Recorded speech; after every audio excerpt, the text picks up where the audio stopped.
తెలంగాణ రాష్ట్రం ఏర్పడి దాదాపు 12 ఏళ్ళు పూర్తవుతుందండి. మళ్ళీ ఒకసారి తెలంగాణ వాదాన్ని సెంటిమెంట్గా రాజకీయ నాయకులు బగ్గు అనిపిస్తూ ఉన్నారు.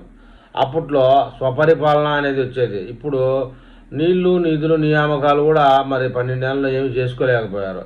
సరే, ఏది ఏమైనా ఇప్పుడు పవన్ కళ్యాణ్ కోడి చెరువు భూమి విషయం అయితే అందరూ పోరాడుతున్నారు. సరే, అది కబ్జా అయితే ఖచ్చితంగా ఇవ్వాల్సిందే. మరి మన నాగేశ్వరరావు గారు వైసీపీ మహానుభావుడు వేసినట్టు 1000 కోట్ల కబ్జా విషయం ఎందుకు నోరెత్తలేదు?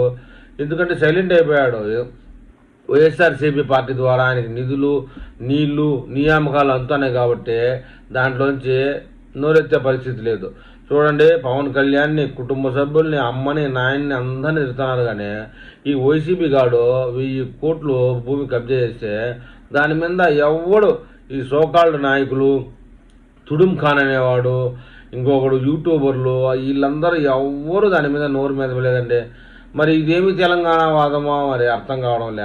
మొత్తానికైతే వైసీపీ నేత కబ్జా అరెస్ట్ అయ్యాడు, అన్నీ జరుగుతున్నాయి. కానీ ఈ సోకాల్డ్ నాయకులు యూట్యూబర్లు ఈ బ్లాక్మెయిల్ గాళ్ళు పేటీఎం డబ్బులు కాసిపడే వాళ్ళు ఏమాత్రం నోరు మెదపలేండి. మరి ఇలాగే ఉంటుంది.